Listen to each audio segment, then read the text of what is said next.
대만 여행의 장점, 단점, 꼭 조심해야 될 거. 마트 같은 곳에 가시지 마시고 미쳤습니다. 여러분 대만 여행 하시기 전에 이 영상은 진짜 꼭 보세요. 대만은 맛있는 것도 많고 물가도 저렴한 편인데 막상 가보면은 현실적인 장단점이 진짜 굉장히 뚜렷한 여행지거든요. 그래서 오늘 영상에서는 제가 직접 느낀 대만 여행의 장점, 단점, 꼭 조심해야 될 거 이런 것들을 얘기하고 최근에 제가 대만 여행 여러 번 하면서 느꼈던 정보들 이런 거를 한번 이야기해 보려고 합니다. 첫 번째는 공항 선택. 대만은 공항이 2개거든요. 여기서부터 여행 난이도가 좀 갈립니다. 대부분은 이제 한국에서 어디에 사시는지에 따라서 도착 공항을 좀 정하실 수 있으실 텐데 첫 번째는 송산공원. 송산공원은 도심지 바로 옆이라서 택시 타면 한 15분? 요금대도 10,000원 정도면 충분했어요. 초보자께서 이용하시기에는 정말 최고의 공항이죠. 그런데 문제는 대부분은 송산공항이 아니라 타오유엔 공항을 이용하실 거예요. 타오유엔 공항에 도착하는 비행기 편이 훨씬 더 많거든요. 타오유엔 공항에서 이제 시내로 가는 방법은 총 3가지가 있어요. 지하철, 택시, 버스. 낮에 도착하시면은 지하철이나 버스 타는 게 당연히 저렴한데 이제 밤늦게 도착하시는 분들은 어쩔 수 없이 택시를 타시거나 24시간 버스가 그래도 다행히 있거든요. 이거 이용하시면 됩니다. 특히 이제 국광버스 1819번 버스 이게 24시간 이용하는 버스거든요. 저는 새벽 1, 2시쯤에 도착했었을 때에는 그 버스의 배차 간격이 10분, 15분 내로 굉장히 빨랐고 새벽 3, 4시쯤에 도착했었을 때는 30분에 한 대 정도씩 있었어요. 가격은 클럽 같은 어플에서 편도로 5,200원 정도 했고 현장 결제도 할 수 있어요. 그 공항이랑 버스 터미널이랑 같이 연결되어 있거든요. 그래서 걸어오셔서 그 현장 결제 하셔도 됩니다. 그래서 이 버스 타고 이제 논스톱으로 그 타이베이 메인 스테이션이라고 하는 시내 중심가에 있는 그 역이 있거든요. 거기까지 오신 다음에 그곳에서 숙소까지 걸어가시거나 이제 택시 타시고 이동을 하시면 돼요. 그리고 심야에 제가 택시 타서 시내까지 바로 왔었을 때에는 50분 정도 걸렸고 택시비는 65,000원 나왔어요. 버스랑 택시랑 가격이 10분의 1 차이죠. 그리고 두 번째는 환전 이야기를 좀 해볼게요. 한국에는 그 대만 달러 취급하는 은행이 많이 없었어요. 그래서 은행을 찾기가 일단 좀 쉽지는 않았고 그리고 환율도 좀 좋지 않는다는 그런 느낌을 좀 받았어요. 그래서 저는 공항 도착했었을 때 그 대만 공항 ATM기 굉장히 많이 있거든요. 거기서 인출을 했습니다. 한국어 지원되는 ATM기 되게 많았어요. 그리고 요즘에는 그 ATM기 수수료 무료인 그 카드 쓰시는 분들 많이 계시잖아요. 그래서 더 간편하기도 하고 좀 부담이 없었죠. 그리고 세 번째는 그 교통이랑 편의점 이용할 때는 무조건 이지카드. 대만에 공항 도착하시면은 가장 먼저 해야 될 거는 그 편의점 가셔서 이지카드를 사시거나 충전하시는 거예요. 이 이지카드 하나 사시면은 그 지하철이나 버스, 뭐 시외버스, 편의점 이런 거 현금 없이 다 모두 해결이 되거든요. 우리나라도 왜 현금 쓰는 것보다 카드 긁는 게 훨씬 더 편하잖아요. 약간 그 느낌 그대로입니다. 그런데 다만 이지카드를 취급하지 않는 식당들이나 야시장 같은 곳이 있거든요. 거기는 어쩔 수 없이 현금을 좀 인출하셔서 가지고 다니셔야 돼요. 네 번째 이야기하고 싶은 건 숙소. 대만 숙소는 생각보다 퀄리티 편차가 진짜 심합니다. 이 3가지는 진짜 중요하다고 생각하시는 분들은 꼭 체크를 한번 해보셔야 돼요. 첫 번째는 그 창문, 에어컨, 히터, 숙소 가격. 그 창문에 대해서는 대만은 창문 없는 숙소가 많이 있거든요. 그래서 나는 환기가 중요하다. 햇살, 바깥 뷰 이런 거 중요하게 여기시는 분들은 창문 유무를 꼭 체크를 해보시면 돼요. 그런데 막상 창문이 있어도 열잖아요. 그러면은 뷰가 없고 옆집 벽뷰인 곳이 많이 있으니까 참고를 해주세요. 두 번째는 에어컨 또는 히터. 대만은 습도가 높을 때가 많이 있거든요. 여름에는 무지 덥고 겨울에는 좀 춥더라고요. 습도도 높고. 근데 여름에는 이제 에어컨을 틀면 상관이 없는데 겨울에는 쌀쌀할 때 그 히터를 틀어야 되는데 히터 없는 숙소가 좀 많이 있었어요. 그러니까 이번에 겨울에 겨울에 대만 여행 이번에 가시는 분들 중에 숙소가 조금 춥다, 근데 히터가 없다 이러시는 분들은 숙소에 담요 있는지 한번 여쭤보시면은 담요 그 프론트에서 주시는 그 숙소도 있었어요. 그리고 숙소 가격, 대만은 숙소 가격이 진짜 미쳤습니다. 일본만큼이나 비싸요. 그나마 이제 평일에 대만 가시는 분들은 평일은 저렴하거든요. 상관없는데 주말에 가시는 분들은 제가 8인실 도미토리 가격도 18만원, 20만원 하는 곳 있었고 가성비 있는 룸 정도의 급이 20만원 넘었고, 하여튼 주말에 가시는 분들은 숙소 가격을 좀 한 번씩은 체크해 봐서 미리 숙소를 결제하시거나 좀 가성비 있는 숙소를 이렇게 뽑아내시는 작업이 좀 필요합니다. 그리고 5번째는 대만 날씨. 이게 날씨 진짜 충격적이에요. 여름에는 습도와의 전쟁이라서 바람도 약간 시원한 바람이 아니라 뜨거운 바람이 얼굴을 막 들이치는 그런 느낌? 여름에 가시는 분들은 진짜 땀이 한 바가지시라서 갈아입을 충분한 옷이 필요하고 휴대용 선풍기 이거 진짜 꼭 준비하셔야 돼요. 겨울에 가시는 분들은 생각보다 쌀쌀하거든요.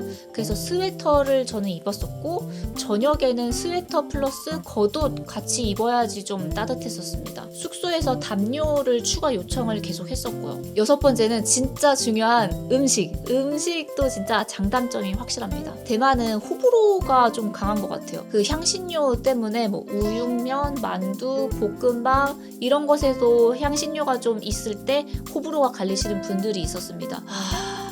저도 우육면이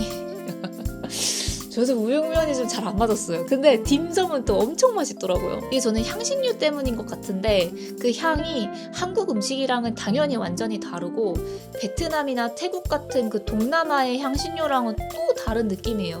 중국과도 약간 다른 느낌이 있었어요. 제 입맛에는 이제 딤섬이 제일 맛있었어요. 우육면은 그냥 입맛이 좀 잘 안 맞더라고. 그리고 우리한테 되게 유명하다고 좀 소문난 그런 맛집들 있잖아요. 그 맛집도 향신료 때문인지 어떤 집은 괜찮았는데 어떤 집은 두세 젓가락 먹고 못 먹는 곳이 좀 있었습니다. 근데 과일은 진짜 맛있거든요. 석과라는 과일이 있는데 그 석과 과일 진짜 맛있어요. 와, 너무 맛있으니까 이제 이거 진짜 추천합니다. 7번째는 쇼핑 중에서도 위스키는 이제 정보가 많이 있으시니까 관련된 매장을 가시면 되는데 오늘 제가 꼭 이야기하고 싶었던 거는 그 펑리수에 대해서 꼭 이야기를 하고 싶었어요. 대만 사람들한테는 펑리수가 그 먹는 용도보다는 저렴한 거는 제사상에 올리는 용도로 많이 사용을 한대요. 그래서 맛있는 펑리수를 먹고 싶으시다, 선물용으로 사가고 싶으시다 하시는 분들은 마트 같은 곳에 가시지 마시고 저렴한 펑리수 사시지 마시고 조금 더 가격이 있더라도 한국 돈으로 한 15,000원급 이상 되는 펑리수를 사셔야지 그 제사상에 올리는 펑리수가 아닌 맛있는 펑리수를 드실 수 있습니다. 저는 처음에 이 정보를 몰라가지고 저렴한 거 좀 먹었는데 맛이 없더라고요. 되게 퍽퍽해요. 이걸 왜 먹나? 약간 이런 느낌이 들었거든요. 근데 나중에 알고 보니까 맛있는 펑리수를 먹어봤어요. 와, 완전 달라요. 그 속 안에 들어져 있는 그 파인애플 과육도 진짜 달랐어요. 진짜. 8번째는 야시장. 대만에는 야시장이 진짜 많아요. 시내 안쪽에도 야시장이 있고 차로 한 15분 정도 좀 떨어진 곳에서도 야시장이 큰 규모로 몇 개가 좀 있습니다. 어떤 야시장을 가시던지 뭐 치안이 좋아서 밤늦게 돌아다니는 것에 대한 이제 부담감이 조금 저는 덜했습니다. 먹고 구경하는 그 야시장 돌아다니는 그 시간이 저한테는 참 재미있는 시간이었습니다. 9번째는 주변 관광지. 대만은 그 자체가 스케일이 그렇게 크진 않아요. 하지만 근교 여행이 진짜 알차고 아기자기하고 좀 매력적입니다. 그 지우퍼는 정말 동화 속 마을처럼 야경이 진짜 예뻤고 온천 마을은 2종류 있거든요. 이제 저는 거기서 1박을 하고 싶을 정도로 굉장히 좋았습니다. 일본의 온천 마을은 좀 비싸니까 약간 저렴이 버전 같은 그런 느낌을 받았어요. 스퍼는 천등 날리는 그 체험을 했거든요. 근데 사진이 진짜 예쁘게 나오는 곳이라서 다른 관광객분들도 거기서 사진 진짜 많이 찍으시더라고요. 근교는 대중교통으로 가기에는 조금 불편할 수가 있으니까 클룩 같은 그런 여행 어플 통해서 당일치기 투어 많이 있더라고요. 거기서 예약해서 다녀오시면은 시간적으로도 체력적으로도 굉장히 좀 절약이 되는 것 같아요. 10번째는 물가. 대만의 물가는 전체적으로는 부담 없이 즐길 수 있는 수준이었어요. 로컬 식당은 한 5,000원 내였으면 맛있는 거 먹을 수 있고 유명한 맛집도 10,000원 이내? 편의점도 한국보다 약간 저렴한 그런 느낌이었어요. 여행 비용 부담이 적다는 게 그 대만 여행의 큰 장점 중에 하나입니다.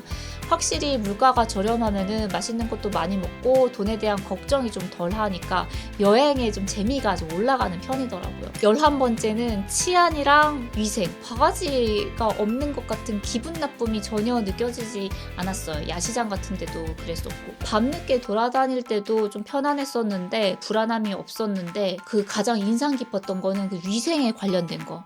제가 야시장을 거의 끝물쯤에 갔었을 때도 있었거든요. 끝물이라서 그 청소하시는 분들을 많이 봤는데 대부분 청소를 물 청소까지 바닥까지 다 쓸고 계시더라고요. 그래서 물 청소 엄청 열심히 하시는 그 상인분들이 굉장히 인상 깊을 정도로 깨끗함이 유지되는 야시장이 많이 있었어요. 그리고 마지막으로 12번째, 대만에서 진짜 절대 하면 안 되는 금지 행동. 시내나 지하철 같은 곳에 탈 때는 물, 껌, 테이크아웃 커피 이런 거는 절대 먹으면 안 된다고 하더라고요. 걸리면은 벌금이 35만 원이래요. 그래서 저는 버블티를 산 다음에 그 버블티 다 먹고 들어갔거든요. 그런데 지하철 타시는 현지인 분들 중에서는 그 티 먹으면서 가시는 분들이 계시더라고요. 그분들은 이제 35만 원씩 벌금을 대만 여행에 대해서 이제 마무리를 하자면 대만은 솔직히 온갖 뚜렷한 색깔이 있는 나라라고 생각되진 않았어요.